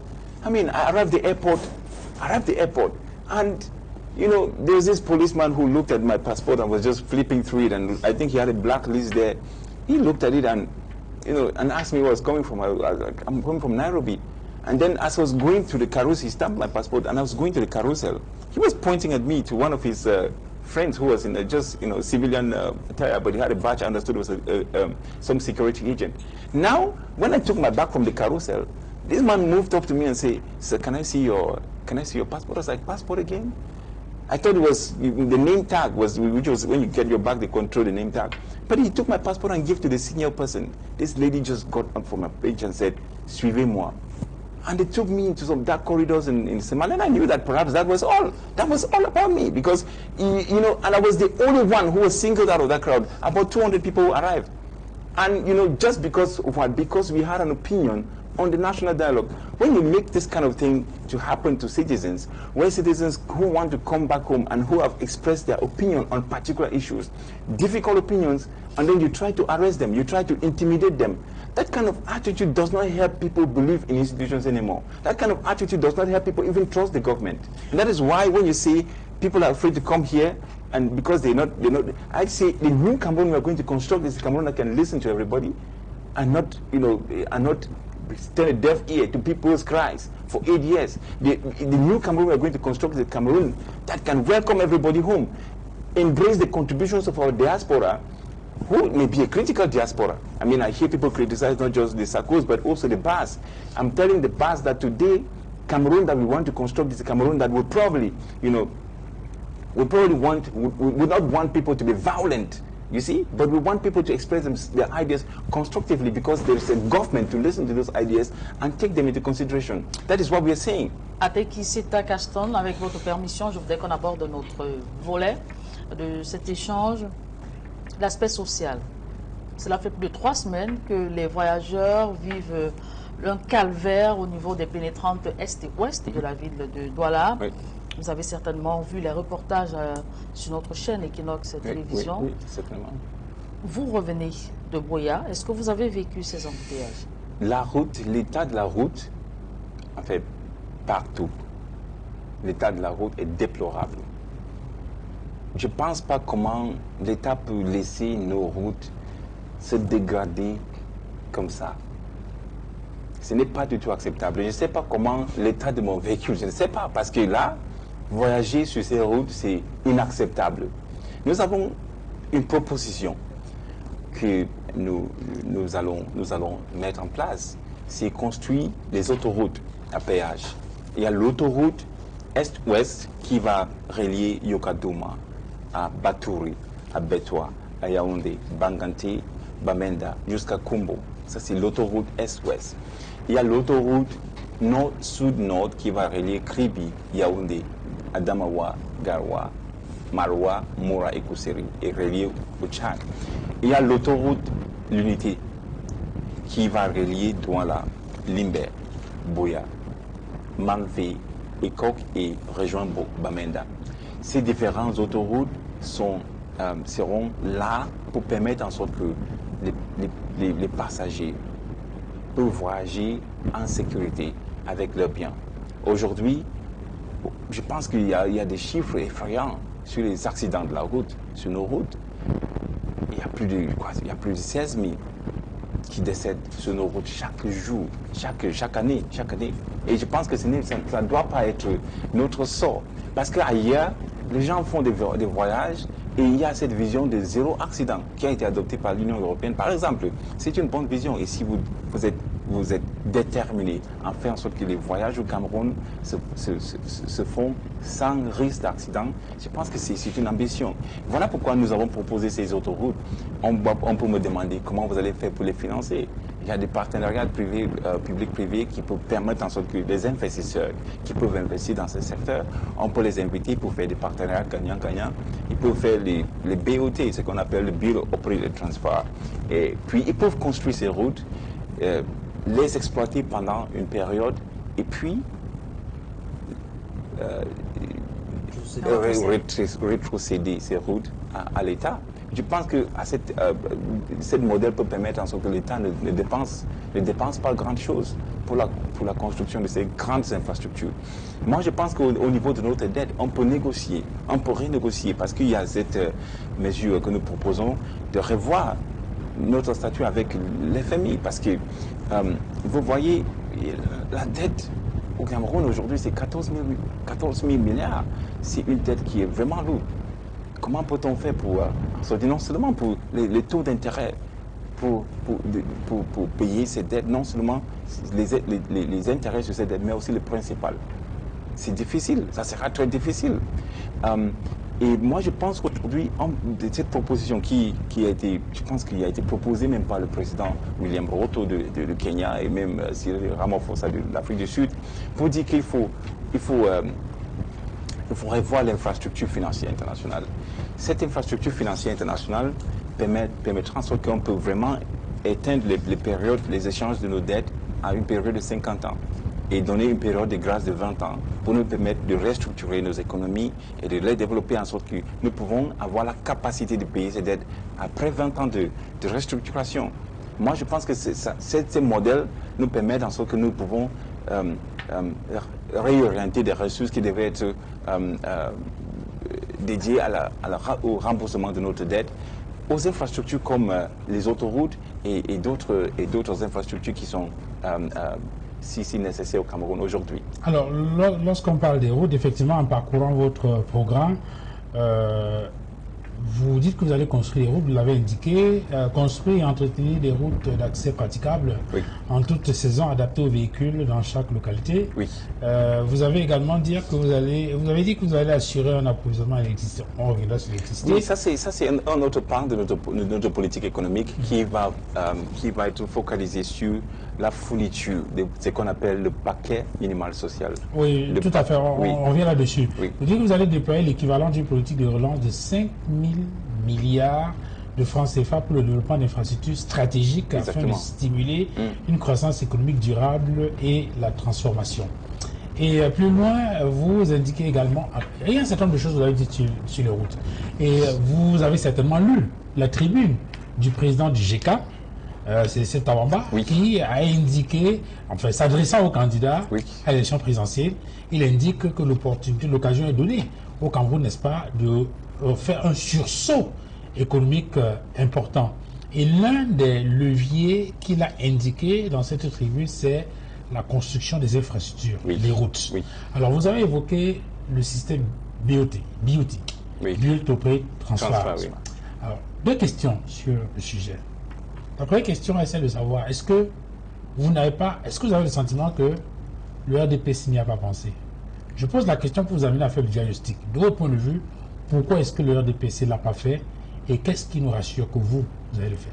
Non, je Parce pense que ces projets que vous avez annoncés, Oui. c'est à peu près les mêmes projets que le RDPC annonce. Écoutez les discours du chef de l'État. Mais Depuis vous voyez, 3, vous 4, voyez, 5 ans, mais vous tous voyez. les 31 décembre, il parle des routes, il Oui. dit qu'il va construire les routes, on annonce l'autoroute et on n'a jamais de route. Mais regardez, nous avons dans notre pays un réseau routier de 100, je crois, c'est 110 Oui, 110 à peu près. 000 kilomètres. Mais aujourd'hui, moins de 10 000 sont goudronnés. Absolument. Mais est-ce que c'est parce que l'État n'a pas conscience que ces méthodes existent?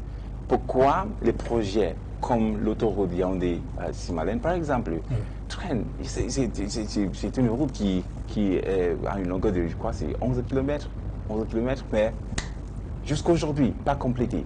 L'autoroute Yaoundé-Douala, qui devait normalement servir ces deux grandes métropoles de notre pays, aujourd'hui pas complétée. Et puis, le budget ne fait que grimper. Mais pour vous, où se trouve le problème? Moi, je pense que c'est la corruption. C'est tout simplement la corruption. On ne peut pas expliquer autrement. Parce que, imaginez, dans les autres pays qui sont les pays voisins, la Côte d'Ivoire, par exemple, vous avez vu pendant la CAN, vous avez vu, quand eux-mêmes sont organisés, les grandes autoroutes qui relient les grandes villes en Côte d'Ivoire. Et ces grandes autoroutes sont construites par des montants en fait, moins élevés qu'au Cameroun. Qu'est-ce qui explique qu'une autoroute au Cameroun va coûter plus que presque deux fois ce qui a été fait en Côte d'Ivoire ou en Maroc même, qui est en termes de qualité de route, plus un réseau routier qui est plus meilleur que pour nous. Qu'est-ce qui peut expliquer ça? C'est la corruption. Parce que moi, je ne pense pas qu'on peut trouver un budget il y a un ami qui est un ingénieur, il m'a expliqué. Parce que pour eux, on les enseignait ces choses à l'école. On dit construire une autoroute par kilomètre de 2 rangées, ce qui est le cas de l'autoroute Yaoundé-Douala, 2 rangées par côté. 1 kilomètre de cette autoroute va coûter presque 2 milliards ou 2 milliards par exemple. Des coûts qui ont pris en charge toutes les dimensions de ce qu'il faut. 2 milliards. Mais qu'est-ce qui peut expliquer qu'un kilomètre au Cameroun d'autoroute va coûter 6 milliards? Qu'est-ce qui peut expliquer avec les ingénieurs camerounais qui ont été formés sur ces questions? Est-ce qu'il n'y a pas un problème de financement? Le problème de financement... Est-ce que le Cameroun a suffisamment de moyens, non seulement pour construire les autoroutes, mais entretenir également le réseau routier? Est-ce que le Cameroun a les moyens de le faire, les moyens financiers? Les moyens, je pense que l'État est trop endetté pour avoir des moyens pour le faire. Mais je propose les partenariats gagnant-gagnant avec les investisseurs. Je pense qu'il y a des personnes dans le monde, les investisseurs partout dans le monde, qui sont prêts à fournir les ressources financières nécessaires à la construction de ces routes. Il y a des personnes qui sont prêtes. Mais il faut négocier. Il faut négocier des partenariats qui permettent en sorte que nous avons ces routes et ces personnes peuvent exploiter ces routes pendant une période et qui leur permettent de tirer d'avoir les retours sur les investissements. Et puis alors vous avez évoqué la question de la corruption. Vous n'allez pas ramener au Cameroun des gens venus de Mars pour pouvoir obtenir, n'est-ce pas, mettre en place le projet que vous avez indiqué. C'est avec les mêmes Camerounais que vous allez le faire, non? Oui, en fait, moi je pense qu'aujourd'hui le combat contre la corruption au Cameroun doit être amélioré. Parce que nous entendons les chiffres l'année passée, le CONAC a publié un rapport qui parle des chiffres énormes, 40 quelque chose de milliards perdus dans la corruption. Mais 40 quelque chose de milliards peuvent vraiment construire des écoles dans nos villes, dans nos localités, dans nos villages, pour fournir l'eau à boire aux citoyennes. Mais si des montants comme ça sont volés à l'électricité, c'est pas parce qu'aujourd'hui c'est un problème qui personne ne va dire qu'il est corrompu. Mais si les montants comme ça disparaissent dans les coffres de l'État, il y a certainement quelqu'un là. Il faut faire quoi concrètement pour lutter contre la Moi, corruption? je pense aujourd'hui, il faut vraiment passer, il faut appliquer l'article 66 de notre Constitution. Parce que l'article 66 parle de la déclaration des biens. Chaque personne qui fait partie de mon administration doit déclarer ses biens au début de son mandat et à la fin de son mandat. Aujourd'hui, depuis que ces mesures ont été adoptées par la Constitution, personne n'a jamais déclaré ses biens au Cameroun. Personne. Mais c'est inacceptable. Même en 2006, quand on a adopté ces lois sur la déclaration des biens, on dit qu'on va créer une commission de déclaration des biens. Cette commission n'a pas été mise en place. Qu'est-ce qui effraie les gens au Cameroun de ne pas déclarer les biens? Qu'est-ce qui pose problème? Que les fonctionnaires, les ministres, le président, tout le monde, qu'est-ce qui empêche qu'on ne peut pas déclarer les biens au Cameroun? Moi, je pense que c'est quelque chose qu'il faut faire. Si on fait ça, et nous avons l'intelligence économique, et si nous voyons que certaines personnes se sont enrichies et qui ne peuvent pas justifier, l'État va passer au recouvrement. C'est simple. C'est simple. On ne peut pas exploiter, on ne peut pas piller un État et laisser les concitoyens dans la misère à ce niveau. Ce n'est pas du tout acceptable. On n'arrive pas à construire les routes. Même quand on donne les moyens de construire les routes, il y a la qualité des routes qui sont construites. Moi, je pense, même ces routes que je viens d'utiliser, ces routes ont été construites pendant la CAN. On dit qu'on va partir à Limbe construire pour jouer le football. Mais aujourd'hui, quand tu regardes l'état de ces routes, c'est inacceptable. Inacceptable. So what are you going to do about this problem of quality of the construction works done on the roads? Because that's one side of the problem. Yeah. And then another side is maintenance. Yeah. Many of the roads somehow abandoned, to get dilapidated to an extent before some rehabilitation work is being done. And usually around election time. And usually coming around election time or around or after somebody like the Delegate General for National Security, Martin Bargangiri, has come out to say, "Woof, this is terrible," and then we rush to the field to do some rehabilitation work. I think that what are you going to do about the problem of quality of work and then maintenance of the roads? So I think to ensure quality is also to make sure the means and the resources are available. Okay, so you cannot give a contract for the construction of a road, and the person who ends up building the road has no means to be able to construct something of quality. It's something that we need to be able to make sure that when you say 1 billion is given for this road, let that 1 billion be used to construct the road. Don't reduce it further to nothing. And then the people who are going to construct these roads, they have to come and do whatever they have to do. And these roads are still validated with such poor quality, and people accept them. In 6 months, the roads are bad. This is not the kind of thing that we want to build. You see the point?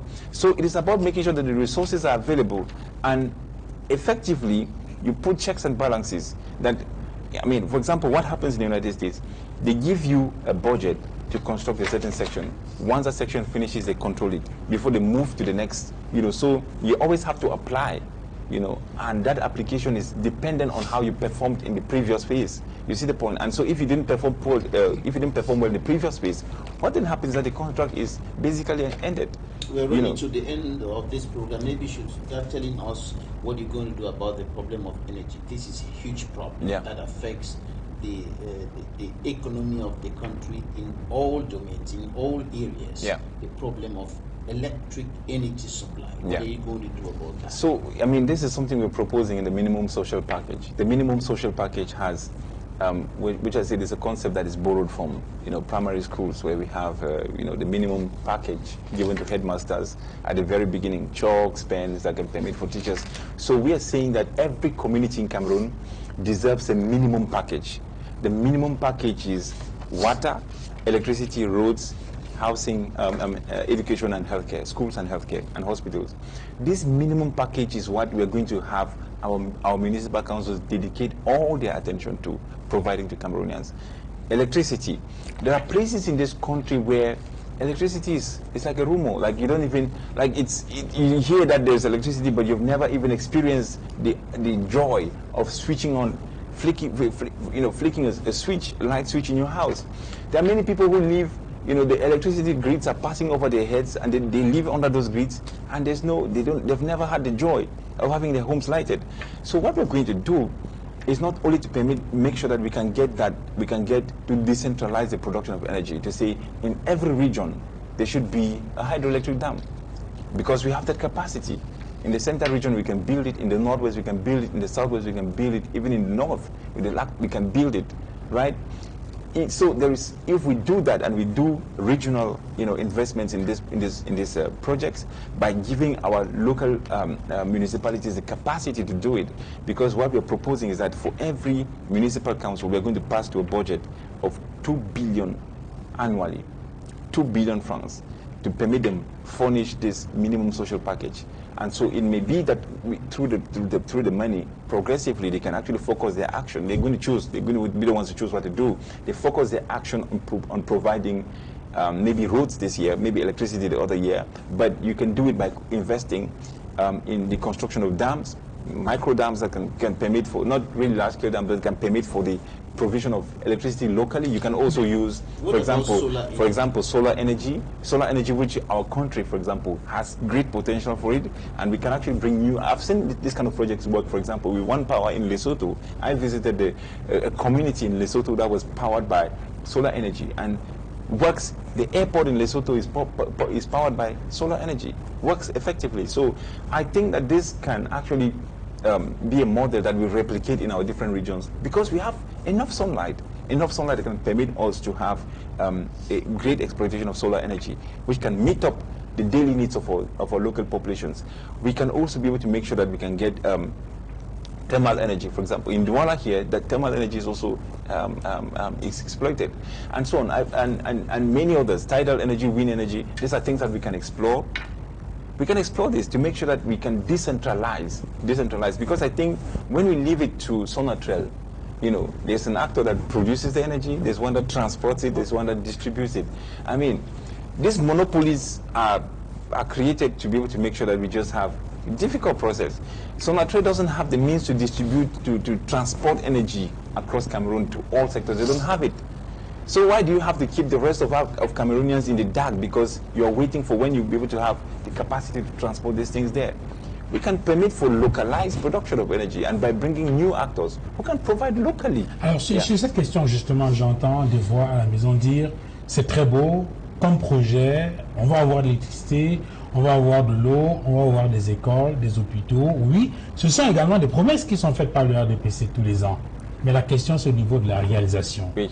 Et la question que je pose c'est où allez-vous trouver de l'argent? Si pour le cas des routes, vous avez proposé le système BOT, oui, pour construire les écoles, pour construire les hôpitaux, oui, pour construire les mini-barrages dont vous avez parlé, il faudra de l'argent, non? Oui. Où allez-vous trouver cet argent? Moi, j'ai proposé quelque chose, qu'on peut renégocier nos dettes, par exemple, avec le FMI, parce que c'est un plaidoyer. Non, pas le FMI, puisque vous avez dit que vous allez sortir du FMI. Oui, en fait, si on n'arrive pas à renégocier nos dettes pour que les conditions soient plus favorables à nous, on n'a pas l'obligation de rester. Oui, mais vous allez sortir comment? Parce que vous dites comme s'il s'agissait d'ouvrir une porte et puis de partir. Non, non. Comment on sort du FMI alors qu'on a 14 000 milliards? Non, ce n'est pas seulement, cette dette n'est pas seulement pour le FMI, il y a plusieurs... Oui, mais c'est le FMI est un peu comme un huissier qui veille quand même à tout cela. Oui, non, mais il faut négocier, parce que moi je pense que les systèmes même de classement de nos pays par ces institutions internationales comme Standard & Poor's, Moody's, Fitch, pour classer nos pays parfois, nous avons des statuts qui ne sont pas favorables. La réponse, la question justement, c'est qu'aujourd'hui la signature du Cameroun n'est pas aussi meilleure que celle des autres pays. Alors comment on va régler tout cela? Moi je pense qu'il faut trouver les moyens pour financer tout ça, non? Moi je dis aujourd'hui, une proposition, c'est que nous pouvons travailler avec notre diaspora. Et puis, ce que j'ai proposé, c'est qu'on va créer un ministère. Le ministère du tourisme va être transformé en ministère du tourisme et des affaires de la diaspora. Maintenant, au sein de ce ministère, on va créer ce qu'on appelle le Diaspora Investment Fund, les fonds d'investissement de la diaspora. Et puis, à travers ces fonds, l'État peut vendre les obligations aux Camerounais de la diaspora. Ceux qui veulent investir dans les différents secteurs de notre économie. Vous allez donc poursuivre la politique de l'endettement. Non, c'est-à-dire, je pense que si la dette au Cameroun, et que moi je pense que si on peut inviter même nos concitoyens à contribuer au développement, c'est plus important que de s'endetter avec des institutions qui viennent avec des conditions, des Mais cette conditionnalités. contribution va se faire sur quel terme? Parce que, je prends un exemple, parce que dans l'actualité là, on dit que l'État est en train de chercher 930 milliards de francs CFA à collecter sur les marchés, justement, pour les projets de développement et pour payer les RAP. Oui. Alors, quand vous dites que vous allez solliciter la diaspora, c'est en quel terme? C'est-à-dire, vous allez demander, ça va se passer comment? En fait, c'est simple. Ça va être le coup de cœur, comme en 94, ou bien ça va être l'émission des obligations? Les obligations avec les taux des intérêts un peu bas, mais c'est mieux de s'endetter avec les acteurs qui ne vont pas venir avec des conditionnalités. Oui, si vous vous endettez avec quelqu'un qui vient vous dire qu'il faut diminuer votre fonction publique, il faut privatiser vos entreprises, toutes ces choses. Moi, je pense que ce n'est pas ça qui permet en sorte qu'un État peut s'en sortir de sa situation de dette. Moi, je pense que ces différentes mesures sont importantes, mais ces conditionnalités ne sont pas adaptées pour notre contexte. Oui, mais après ça, il y a la question de la fiabilité des moyens de collecte de ces fonds-là. Parce que, comme c'est le cas par exemple pour l'État du Cameroun, qui emprunte de l'argent, ou bien qui émet des obligations, ou bien qui... Il y a un problème au niveau de la fiabilité des collectes. Comment vous avez fait, quelle mécanique vous allez mettre en place pour être sûr que cela se fait dans les règles de l'art, qu'il y ait une traçabilité et que cet argent ne soit pas dispersé? Mais quand il s'agit de finances publiques, vous savez, il y a 4 choses. Il y a les recettes, l'État, il y a les dépenses, l'État, il y a le solde budgétaire et il y a la dette. Maintenant, pour les revenus, si l'État n'a pas assez de revenus, des recettes, on peut élargir. On peut élargir. L'assiette fiscale? Oui. Là, c'est la pression fiscale qui va augmenter. Je pense que c'est parce qu'aujourd'hui, notre économie n'est pas structurée. Parce que c'est 90% secteur informel. Il faut passer de ce secteur informel, il faut formaliser la plupart de notre économie pour permettre en sorte que ceux qui sont dans le secteur informel peuvent contribuer à cette assiette. Ça peut augmenter le revenu. Exemple, le cordonnier ambulant va commencer à payer les taxes. Par exemple, il y a d'autres choses qu'on peut vraiment les vendeurs de Congo Meat aussi, par exemple. Non, je pense que quand on dit formaliser... Oui, élargir l'assiette fiscale. Oui, c'est pour permettre en sorte qu'il y a... Parce qu'aujourd'hui, il y a beaucoup d'évasion de notre taxe. Il y a certaines personnes qui ne payent pas les taxes au Cameroun. Même quand on dit il faut déclarer les impôts. Oui, déclaration des impôts. Oui, c'est cette ACF. Oh là là, j'ai oublié le nom, mais c'est attestation de conformité fiscale. Okay. Oui, pour des citoyens. Mais personne, je ne sais pas combien de personnes y font chaque 3 mois. Je ne sais pas s'il y a cette suivi parce que c'est quelque chose qu'on a obligé une fois les Camerounais à payer ces taxes par chaque 3 mois. Mais aujourd'hui, je ne sais pas si ces mécanismes fonctionnent. Je sais que peut-être l'État est cet repositoire d'intérêt collectif, mais je pense qu'aujourd'hui, il faut penser, il faut innover. Je pense qu'il y a plusieurs mécanismes qu'on peut élargir.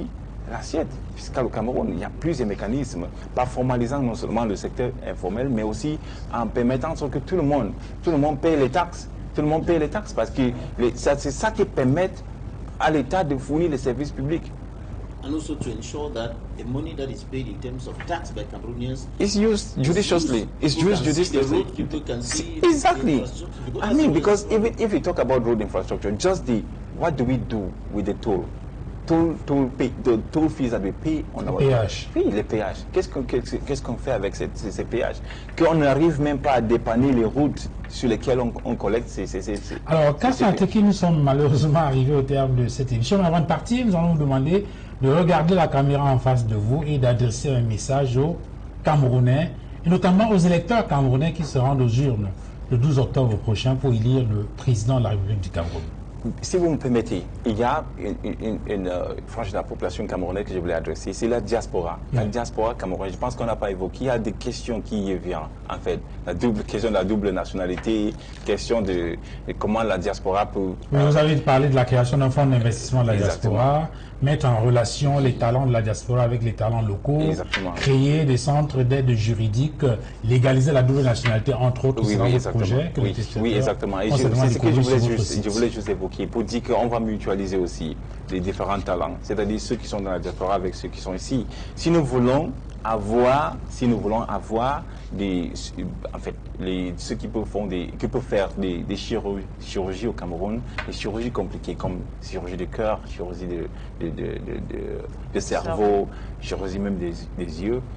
On peut créer ces départements au sein de nos institutions universitaires et puis faire venir notre diaspora parce que parmi eux, il y a des ingénieurs, des docteurs très, très, très compétents pour venir former notre jeunesse en ces métiers, en sorte que dans 5 ans, il n'y a plus ces déplacements en Inde pour aller faire des chirurgies.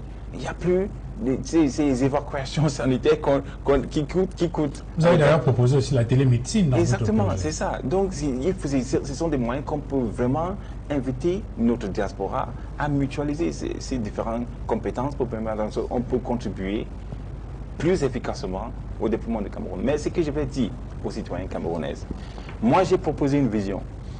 Mais ces choses que j'ai dit ici, même ce que vous-même vous réclamez, notez que ces choses ne vont pas être, en fait, le gouvernement ne va pas donner ces choses à nous. On ne va pas nous donner ces choses. Ces choses, on va les gagner à travers les jeunes. Donc, les routes, les hôpitaux, l'eau à boire, ces choses, on ne va pas vous donner. Maintenant, ce qu'on va faire en tant que citoyens qui sont frustrés par notre sort aujourd'hui, c'est de sortir massivement, voter pour le changement, voter pour que ces choses changent. And I would like to say this also in English because it is very important. All the different things that I've just proposed here, these things are very important. The claims that you are making also are very important. I know how frustrated you are with the system. What I'm saying is that the things that you're claiming, as well as what I've proposed here, these things are not going to be given to us. These things, we are going to win them through the ballot. And so I'm just inviting all of you to come out massively and vote for change. Be determined that this year we are going to make us have a new way forward for our country so that together we can resolve the problems that have been outstanding for many long years and decades without a solution. So I want to thank you very much. Merci Carston Ateki d'avoir accepté de venir échanger avec nous dans le cadre de cette émission La Vérité en face sur Equinox Télévision. Merci beaucoup, M. Fangois, merci. Merci également à vous, Julien Berthe-Bissa et Babila Jonathan. Merci à toutes les équipes techniques. Excellent dimanche à tous et bonne semaine à tous.